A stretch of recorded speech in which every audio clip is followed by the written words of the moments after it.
वहाँ हम लोगों ने क्या देखा, शिवाजी का बचपन देखा। अब शिवाजी की पॉलिटिकल लाइफ को देखना शुरू करते हैं।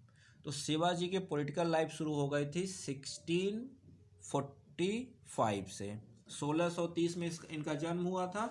15 साल की एज में पहली बार इनको एक फोर्ट का कंट्रोल मिला। ठीक है, तो लिखिएगा, लिखिए पहला एक पॉइंट और लिख लीजिएगा, वो इनके निजी लाइफ का, शिवा वहाँ छूट गया था। Shivaji got married to Sai Bai in 1640। इनकी शादी 10 साल के एज पर साई बाई से हो गई थी। ठीक है, उस वक्त बाल विवाह वगैरह काफ़ी प्रचलित था, प्रचलित का यही रीति चलती आ रही थी। चलिए अब इनकी पॉलिटिकल लाइफ को लिखते हैं, लिखिएगा। As a teenager in 1645, as a 1645 he successfully got control of the Torna fort, which was under Bijapur. तो बीजापुर के अंडर में एक फोर्ट था जिसका नाम था तोरना। ठीक है, उस फोर्ट को इन्होंने क्या किया, अपने कंट्रोल में ले लिया। हाँ, क्यों? क्योंकि उससे पहले इनके पिता की डेथ हो चुकी थी। ठीक है, तो 1637 में ही इन्होंने मतलब जागीर मिल गई थी पूना की। 1637 में इनको जागीर मिल गई पूना की। लेकिन देखा जाए तो जैसे अकबर के टाइम पर क्या था, अकबर सुल्तान तो बन गया था लेकिन संभाल कौन रहा था, बैरम खां। तो वैसे ही शिवाजी क्या थे, अभी बच्चे थे 7 साल के। तो सब कुछ कौन संभालते थे, दादाजी कोंडादेव। कौन संभालते थे, इनके गुरु दादाजी कोंडादेव संभालते थे।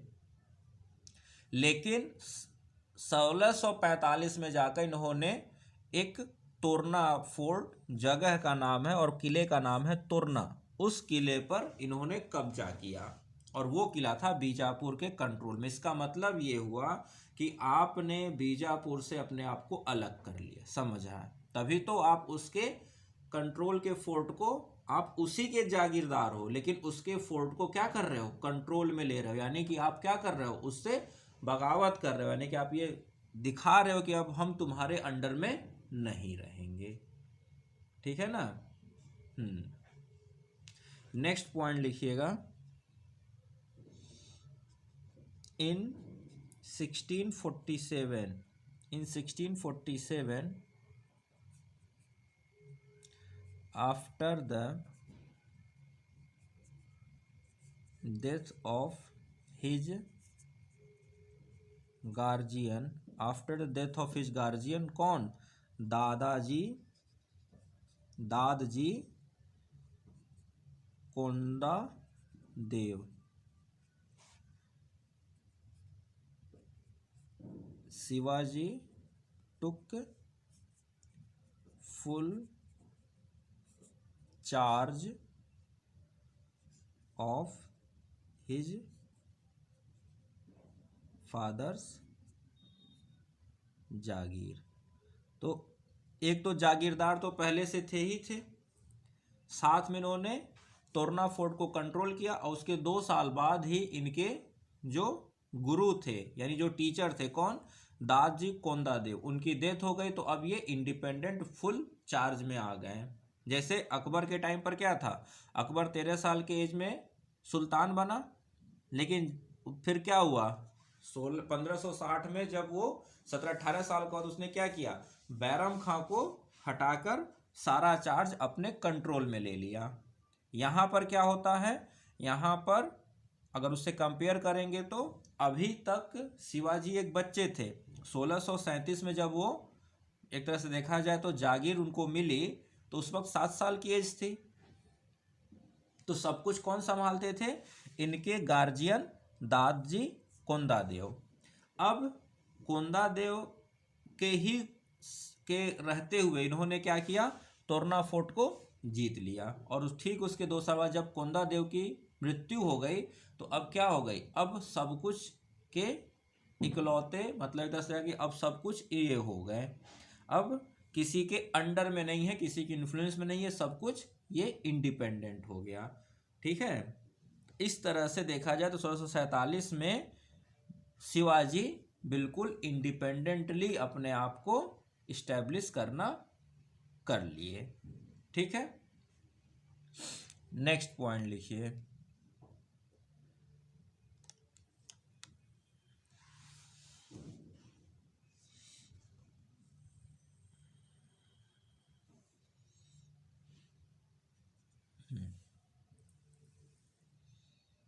नेक्स्ट पॉइंट लिखिए।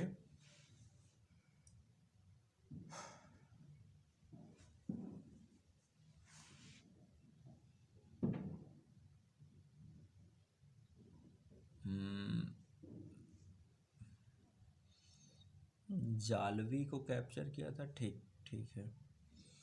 और फिर वेस्टर्न घाट को, ठीक है। नेक्स्ट पॉइंट लिखिएगा। इन 1656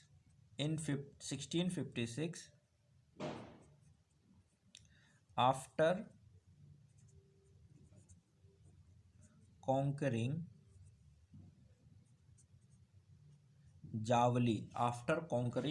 Javali from Chandrarao More, a Maratha chief,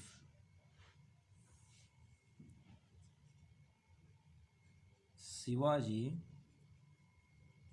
became undisputed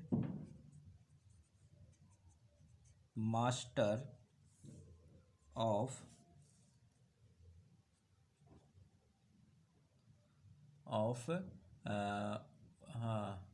Mawala region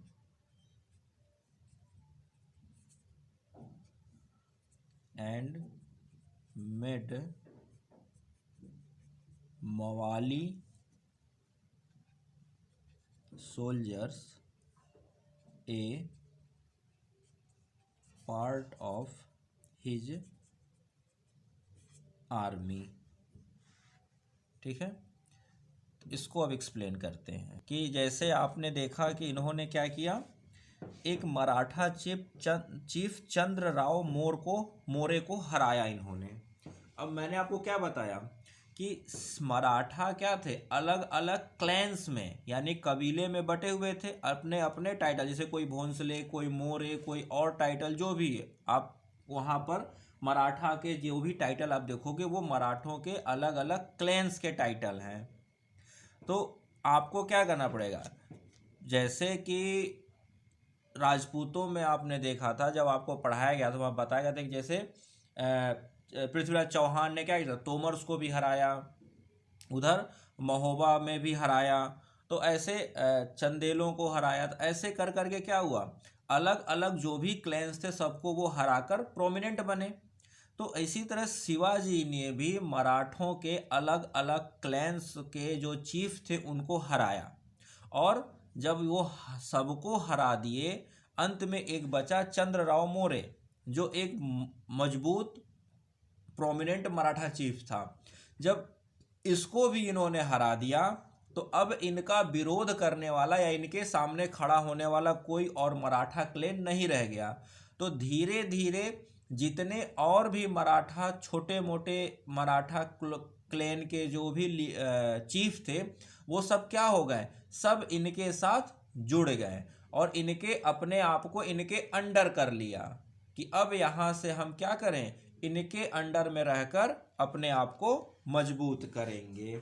और या इनको मजबूत करेंगे और हम अपना मतलब ये कहें कि सारे क्लैन सारे चीफ किसके कंट्रोल में आ गए, अब शिवाजी के अंडर आ गए। ठीक है, तो और इस तरह से ये क्या हो गए, अनडिस्प्यूटेड मास्टर। अब मवाला रीजन और बाकी जगहों के क्या हो गए, अनडिस्प्यूटेड। अब कोई भी इनको मराठा चीफ कोई इनको क्या चैलेंज करने वाला नहीं था। अब जब मराठों में ये अनडिस्प्यूटेड चीफ हो गए तो अब क्या बचा, अब बचा या तो बीजापुर से अपना एरिया अलग कर लो और उसके बाद फिर और अगर कोई आए तो फिर वहां हम लोग देखेंगे। तो पहले अब इनकी कोशिश रहेगी कि बीजापुर सल्तनत जिसके हम जागीरदार हैं, जिसकी हम जागीर हमारे पास पूना जागीर है और जिसके हम जागीरदार हैं, पहले वहां से कुछ फोर्ट वगैरह और कैप्चर करके अपने आप को इंडिपेंडेंट कर लो। जैसे इन्होंने तोरना फोर्ट जीता, अब वैसे ये अलग अलग और भी फोर्ट जीतने की कोशिश करेंगे। और किसके, अभी ये बीजापुर के ही फोर्ट को जीतने की कोशिश करेंगे। ठीक है ना, अभी किसकी, बीजापुर के ही फोर्ट्स को जीतने की कोशिश करेंगे। तो नेक्स्ट पॉइंट लिखिए नेक्स्ट पॉइंट। हाँ लिखिएगा, बैटल, अभी किसके फोर्ट जीतेंगे, बीजापुर के फोर्ट जीतेंगे। तो जब बीजापुर के फोर्ट जीतने की कोशिश करेंगे तो बीजापुर का जो सुल्तान है वो क्या करेगा, उसके जवाब में अपनी सेना भेजेगा। जब अपनी सेना भेजेगा तो एक छोटा सा बैटल होगा, तो इसका नाम है battle of Pratapgarh. Battle of Pratapgarh कब हो रहा है, 1659। कब हो रहा है, 1659। किसके किसके बीच, तो लिखिएगा फॉट बिटवीन, कौन था, अफजल खां।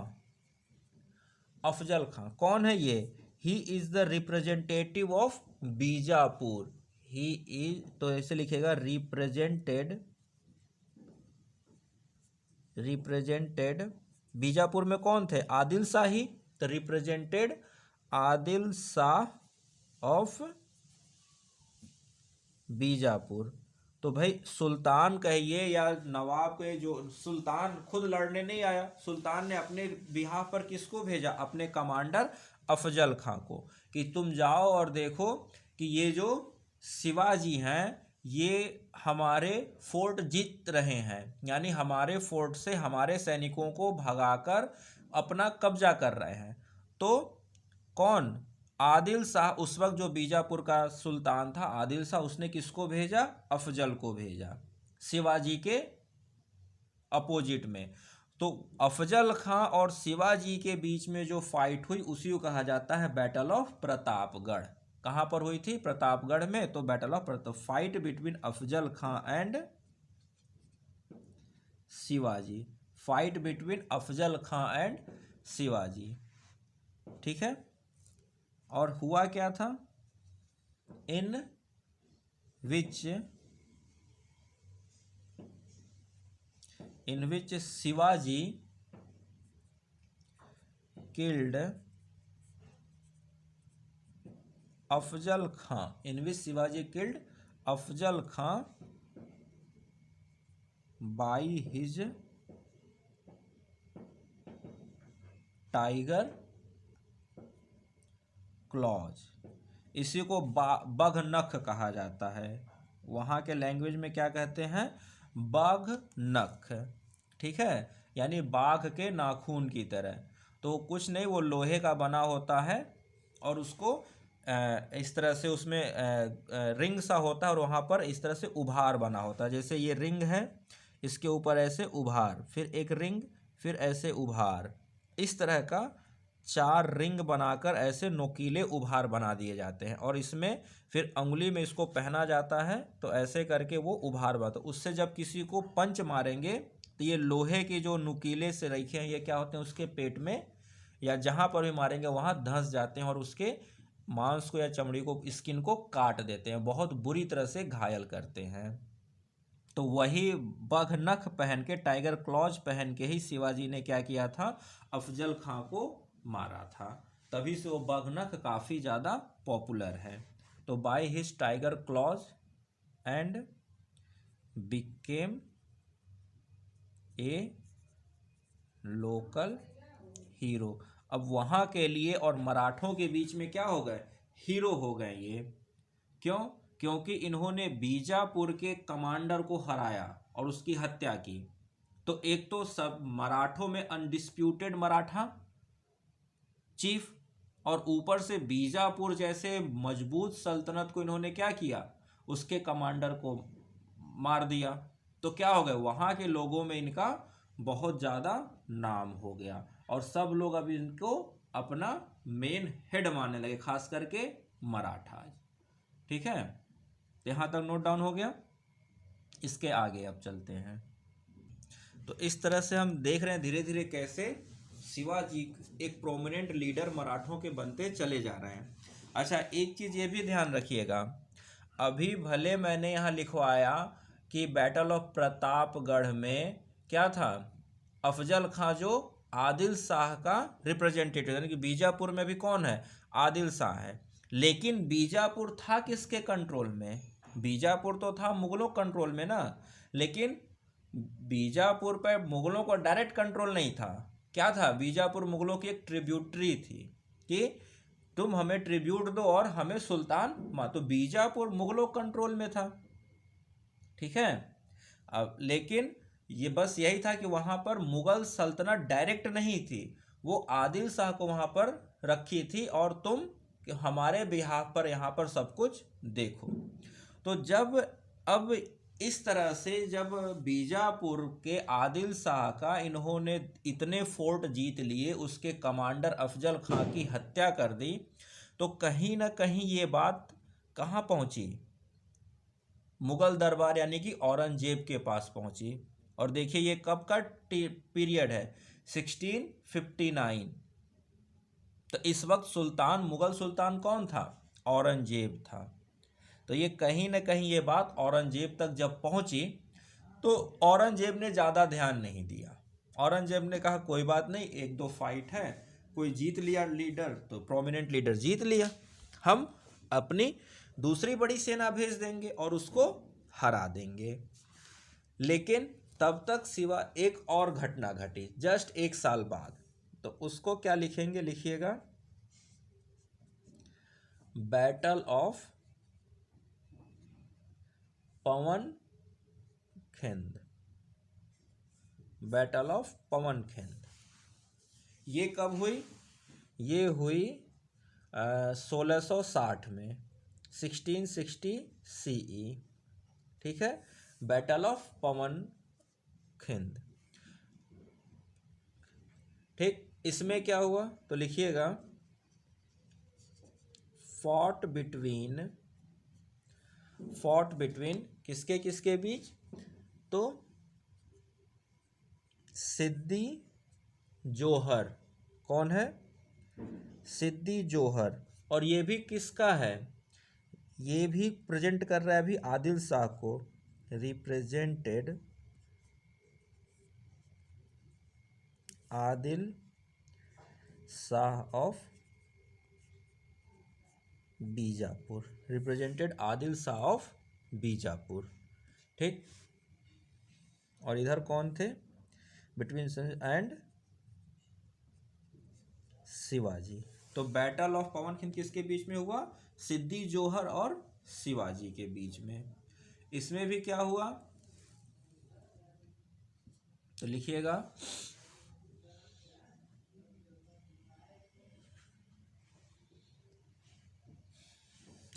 इस युद्ध का नतीजा ये निकला, लिखिएगा फॉर्मली recognizing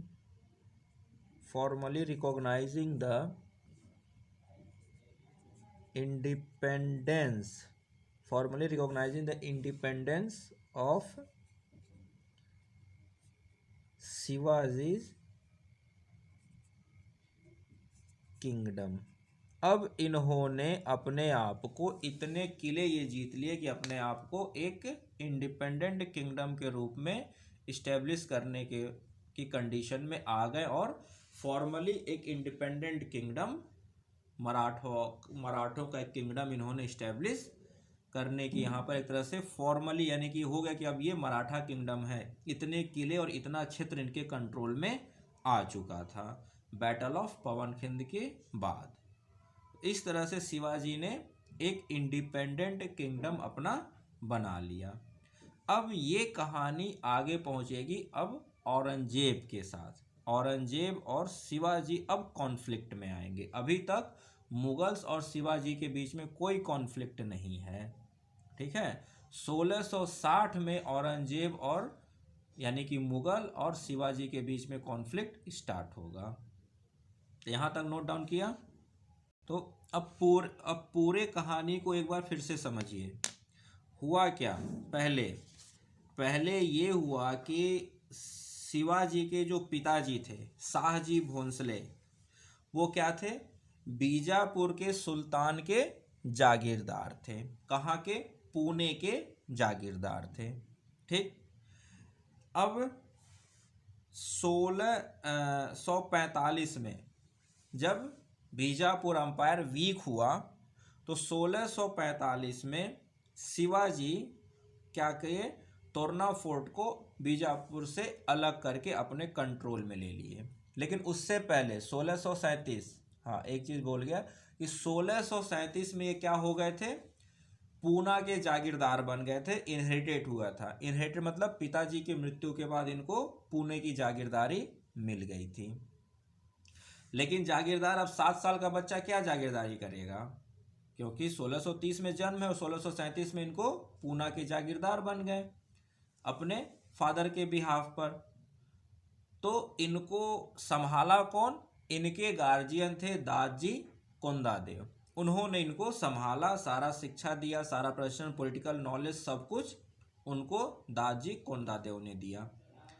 अब 1645 में इन्होंने क्या किया, बीजापुर का एक फोर्ट, तोरना फोर्ट को अपने कंट्रोल में ले लिया। अब एक सल्तनत का जागीरदार, बीजापुर सल्तनत का जागीरदार शिवाजी, उसी सल्तनत के एक फोर्ट को जब अपने कंट्रोल में लेता है तो इसका मतलब है कि आप कहीं ना कहीं ये दिखाने की कोशिश कर रहे हो कि इस साम्राज्य से हम अपने आप को अलग करने की कोशिश कर रहे हैं। तो ये चीज़ बीजापुर के सुल्तान को नहीं पसंद आई। तो पहले तो वो देखा कि चलो आगे क्या होता है। इसी बीच में इन्होंने एक और क्या काम कर लिया कि जो एक दूसरा मराठा चीफ था जिसका नाम था चंद्रराव मोरे, उस मराठा चीफ को 1656 में इन्होंने क्या किया, हरा दिया। अब जब चंद्रराव मोरे को भी हरा दिया तो शिवाजी इस रीजन के अब मराठों के अनडिस्प्यूटेड चीफ बन गए। अभी राजा नहीं बने हैं क्योंकि अभी किंगडम नहीं है, अभी तो क्लेन टू क्लेन क्या हो रही है, जीत दर्ज कर रहे हैं। और एक एरिया अपना बीजापुर सल्तनत से काटकर अलग करेंगे, एक एरिया डिफाइन होगा तब ना उस एरिया के मतलब उस किंगडम के आप किंग बनोगे। अभी तो आपके पास कोई एरिया है नहीं, आपके पास तो एक छोटी सी जागीर थी। उस जागीर से आप क्या करोगे, अपने आप को और बड़ा करने की कोशिश करोगे। तो यहाँ तक तो ये पहुँचे कि एक फोर्ट भी जीता, पूना की जागीर भी है, और साथ में अब कोई और दूसरा मराठा चीफ इनके अपोजिट में खड़ा नहीं है। तो सभी मराठों में मोस्ट प्रोमिनेंट या कहें कि अनडिस्प्यूटेड मराठा चीफ बन गए शिवाजी। ठीक है, यहाँ तक चीज़ें समझ में आई। अब कहानी आगे बढ़ती है। तो अब इनका कॉन्फ्लिक्ट शुरू होगा बीजापुर के साथ। हाँ, तो अब जब ये मराठा चीफ बन गए और अपने ही सल्तनत के, जिस सल्तनत के ये जागीरदार थे, जागीर इनके पास थी पूना, उसी सल्तनत के फोर्ट को कैप्चर कर रहे हैं, उसी सल्तनत के बाकी क्लैंस को हराकर अपने आप को इम्पोर्टेंट मराठा चीफ घोषित कर रहे हैं या बना लिया। तो ये बात उस सल्तनत के जो आदिल शाह है उसको तो नहीं पसंद आएगी। वो क्या करेगा, वो अपने कोंकण फोर्ट को वापस पाने की कोशिश करेगा, या ये उसके दूसरे फोर्ट पर भी क्या करेंगे, अटैक करेंगे कि चलो एक जीता तो अब दूसरा भी जीत लेते हैं।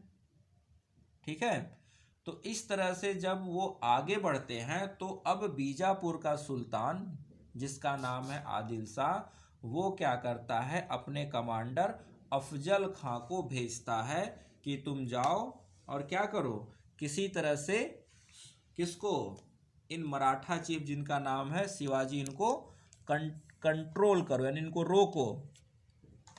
जब वो आता है तो एक बैटल होता है शिवाजी और मराठा चीफ शिवाजी और बीजापुर का कमांडर अफजल खां में, जिसको हम किस नाम से जानते हैं, बैटल ऑफ, बताइए, अभी लिखा ना, प्रतापगढ़, जिसमें अफजल खां की हो जाती है मृत्यु। तो इससे शिवाजी का लेवल और बढ़ जाता है, यानी कि शिवाजी का मान सम्मान मराठों में और बढ़ जाता है।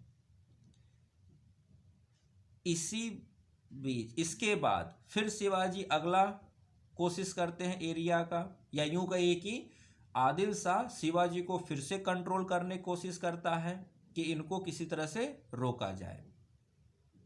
तो वो क्या करता है, अपने दूसरे कमांडर सिद्दी जौहर को भेजता है, वहां पर भी वो सिद्दी जौहर को हराते हैं, और अब फॉर्मली कि एक इतना बड़ा एम्पायर वो जीत चुके रहते हैं और इतने फोर्ट वो जीत चुके रहते हैं कि वो अपने आप को फॉर्मली एक मराठा किंगडम बनाने की कंडीशन में आ चुके रहते हैं। ठीक है, अच्छा, अब हमें ये पता है कि बीजापुर किसके कंट्रोल में था, औरंगजेब यानी कि मुगल साम्राज्य के कंट्रोल में था। भले ही आदिल शाह यहाँ का सुल्तान था, लेकिन वो क्या था, साम्राज्य किसका था, मुगल साम्राज्य था। मुगल साम्राज्य का एक हिस्सा था ना बीजापुर, क्योंकि ये क्या करता था, उनको ट्रिब्यूट देता था।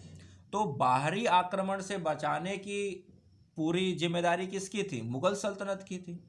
तो जब इतना बड़ा इन्होंने साम्राज्य बना लिया बीजापुर के अंदर, तो ये बात कहाँ पहुंची, औरंगजेब के पास, कि आपके कंट्रोल में जो बीजापुर है, उस बीजापुर को क्या कर रहे हैं, शिवाजी अटैक करके उसके फोर्ट को कब्जा करते चले जा रहे हैं और उसको आप इंडिपेंडेंट मराठा किंगडम बना रहे हैं। इसका मतलब है कि वो मुगल साम्राज्य से अलग एक किंगडम, उसमें से एक हिस्सा काटकर एक अलग किंगडम बना रहे हैं शिवाजी अपना खुद का। तो जब ये बात औरंगजेब के पास पहुंचे तो औरंगजेब अब क्या करेगा, शिवाजी को कंट्रोल करने के लिए अब मुगल आर्मी भेजेगा। अभी तक 1660 यानी कि इस बैटल ऑफ पवनखिंड तक मुगल और शिवाजी के बीच में कोई बैटल नहीं है। अब शिवाजी और मुगल्स के बीच में कॉन्फ्लिक्ट यहां से शुरू होगा। ठीक है ना, यहां से अब कॉन्फ्लिक्ट शुरू होगा, किसमें, मुगल्स और शिवाजी के बीच में। ठीक है ना, तो जब ये जागीरदार बने 1637 से लेकर 1660 तक, इतने टाइम तक इनका मुगलों के साथ अभी एक भी वॉर नहीं है, एक भी कॉन्फ्लिक्ट नहीं है। अभी जो कुछ हो रहा है सिर्फ मराठवाड़ा रीजन में हो रहा है, महाराष्ट्र में हो रहा है, और भी बीजापुर से ये हिस्सा इकट्ठा कर करके उनसे किले जीत करके ये क्या कर रहे हैं, अपना एक अलग किंगडम स्थापित करने की कोशिश कर रहे हैं। ठीक है, और करते धरते इन्होंने लगभग 35 फोर्ट जीत चुके थे, मिला जुला कर कितना, 35 फोर्ट, 30 से 35 फोर्ट ये जीत चुके थे। इतने किले अपने कंट्रोल में इन्होंने कर लिया था। तो जब इतना कुछ इन्होंने कर लिया तो अब औरंगजेब क्या करेगा, अपनी आर्मी भेजेगा शिवाजी को कंट्रोल करने के लिए। अब यहां से कहानी शुरू होती है शिवाजी और मुगल्स। अब यहां से कहानी शुरू होगी शिवाजी और मुगल्स। अभी तक शिवाजी की जो कुछ भी है ये अपने एरिया में अपने मराठा चीफ से और बीजापुर के आदिल शाह से इनकी सारी कहानी चल रही थी। अब कहानी का ट्विस्ट बदलेगा। ठीक है, तो अब हम इसको लिखते हैं। तो यहाँ तक लिख लिया हो तो इसको रब करके अब हम लोग लिखते हैं शिवाजी और मुगल्स के बीच की कहानी। ठीक है, चलिए तो शुरू करते हैं अब शिवाजी एंड मुगल्स।